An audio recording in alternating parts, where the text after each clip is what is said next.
Ocean gate அப்படின்னு சொல்லப்படக்கூடிய ஆழ்கடல் ஆராய்ச்சி நிறுவனம் என்ன பண்ணுறாங்க, நாங்கள் வந்து டைட்டானிக் கப்பலை சுற்றி காட்ட உங்களெல்லாம் டூர் கூட்டிகிட்டு போகிறோம் அப்படின்னு சொல்லி 2019 அறிவிப்பு கொடுக்குறாங்க. அதுலேருந்து அதுக்கான பணிகள் அப்படிங்கிறது நடந்துட்டு இருக்குது. கிட்டத்தட்ட வந்து பார்த்தீங்கன்னா ஒரு 3, 4, 5 வருஷம் கழிச்சு கிட்ட பார்த்தீங்கன்னா 2024 வந்து பார்த்தீங்கன்னா என்ன பண்ணுறாங்க, உலகத்தில் கூடிய மிகப்பெரிய பணக்காரர்கள்லாம் கூட்டிகிட்டு ஒரு 5 பேர், ஒரு கைடையும் சரி மொத்தம் 5 பேர் எல்லாம் உள்ளாடி போகிறாங்க. போனவங்க என்னங்கன்னு சொல்லி கேட்டிங்கன்னா மர்மமான முறையில் இறந்து போயிட்டாங்க. என்னன்னு சொல்லி கேட்டோம்னா, இவங்க அறிவிப்பு வெளியிட்ட வாட்டி கிட்டத்தட்ட பார்த்தீங்கன்னா 5 பேர் போகிறாங்க. யாருன்னு சொல்லி கேட்டோம்னா, அந்த ஓஷன் கேட்டோடைய ஓனர் ஒருத்தர், காஷ்மீர்லேருந்து இருக்கக்கூடிய 2 மிகப்பெரிய, நம்ம ஊரில் எப்படி அம்பானின்னு சொல்கிறோமோ அதே மாதிரி காஷ்மீர் அம்பானின்னு சொல்லக்கூடியவரும் வந்து அவரோட பையன், மொத்தம் 3 பேர். அது மட்டும் இல்லாமல் ஃப்ரான்ஸ்காரர் ஒருத்தர் 4 பேர். இது இல்லாமல் வந்து இந்த கைடு ஒருத்தர். இந்த வண்டியை ஓட்டிகிட்டு போனது யாருன்னு சொல்லி கேட்டோம்னா அவரே தான், ஓனரே தான் ஓட்டிட்டு போய்க்கிறாரு. ஓகேங்களா.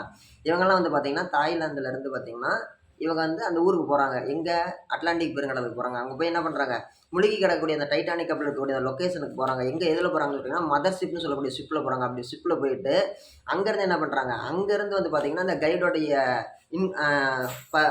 அவருடைய வழிநடத்துதலின் பேரில் வந்து என்ன பண்ணுறாங்கன்னா அந்த ஓஷன் கேட் அப்படின்னு சொல்லக்கூடிய சப்மரீனில் போகிறாங்க. நீர்மூழ்கி கப்பல்லே வந்து பார்த்திங்கன்னா ரொம்ப ரொம்ப கம்மியான அளவு தான். உலகத்துலேயே வந்து பார்த்தோம்னா அதிகபட்சம் ஒரு 250 இருக்கும்.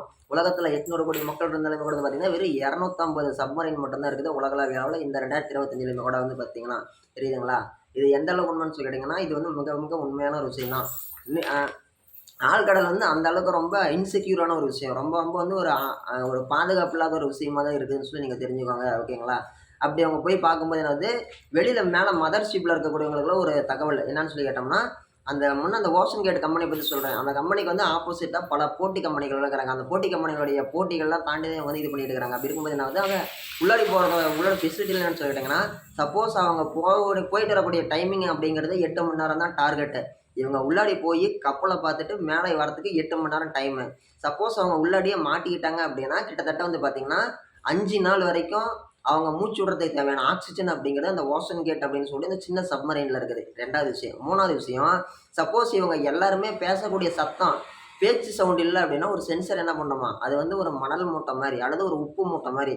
உப்பு கரைஞ்சா எப்படி சாக்கு மேலே வருமோ, ஒரு பிளாஸ்டிக் மேலே வருமோ, அதே மாதிரி வந்து பார்த்திங்கன்னா இவங்க பேச்சு மூச்சு இல்லாமல் இருந்தாங்க அப்படின்னா அதில் இருக்கக்கூடிய அந்த வெயிட்லெஸ்லாம் உள்ள வெளியில் தள்ளிட்டு அது ஆட்டோமேட்டிக்காக மேலே ஒரு பலூன் மாதிரி ஊதி மேலே வந்துடுமா. அந்த மாதிரி தான் அதை வடிவமைச்சிருக்கிறாங்க.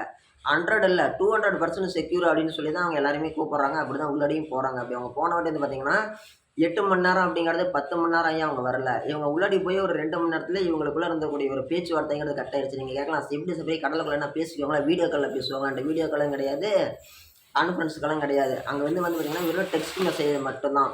ஓகேங்களா. நீங்கள் கேட்கலாம், ஏன் சார் போய் முடியாதுன்ட்டு. ஆமாம், தண்ணிக்குள்ளே ரேடார் மட்டும்தான் வேலை செய்யும். இந்த ரேடாரை வச்சு நம்ம வந்து டெக்ஸ்ட் மெசேஜ் மட்டும் தான் நம்ம அனுப்ப முடியும். மெசேஞ்சர் அப்படிங்கிற இந்த சின்ன மிஷின் மூலிமா, புஷ்பா படத்தில் காட்டுவாங்க அந்த மாதிரி சின்ன இது மூலிமா மட்டும் தான் நம்ம மெசேஜ் பரிமாற்றம் அப்படிங்கிறத பண்ணிக்க முடியும்.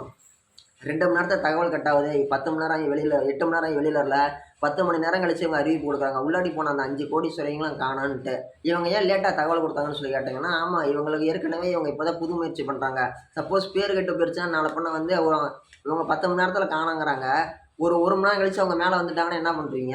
இல்லை அவங்க போனவங்க திரும்ப வந்துட்டாங்கன்னு சொன்னாலும் இவங்க என்ன திருப்பி பேசுகிறாங்கன்னு பேர் கெட்டு போய்ன்னு சொல்லி இவங்களும் கம்முன்னு விட்டாங்க. ஆனால் உண்மை என்னன்னு சொல்லி கேட்டோம்னா, இவங்க உள்ளாடி போய் 2 மணி நேரத்துலேயே இவங்களுக்கு சிக்னல் கட் ஆனப்பயே அவங்க எல்லாமே வந்து பார்த்திங்கன்னா கடல் அழுத்தம் தாங்க முடியாமல் அந்த ஓஷன் கேட்னு சொல்லக்கூடிய சப்மரீன் வந்து நசுங்கி ஃப்ராக்சர் ஆஃப் செகண்ட்ஸு ஒரு சில மில்லி வினாடிகள்லே, வினாடிங்கிறதே இதுதான், அதுக்கும் உட்பட்டதை தான் வந்து பார்த்திங்கன்னா அதை விட சின்ன ஒரு கால அளவு தான் வந்து பார்த்திங்கன்னா மில்லி செகண்ட்னு சொல்லுவாங்க.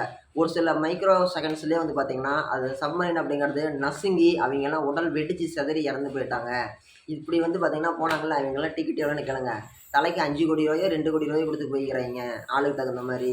அப்படிலாம் செலவு பண்ணி போய் சாவை தேடிக்கிறாங்க. இது வந்து உண்மையாலுமே நடந்துச்சு. ஓஷன் கேட் இந்தியா, அதாவது வந்து பார்த்திங்கன்னா ஓஷன் கேட் ஆக்சிடென்ட்னு சொல்லி நீங்கள் வந்து கூகுளில் டைப் பண்ணாலே வரும்.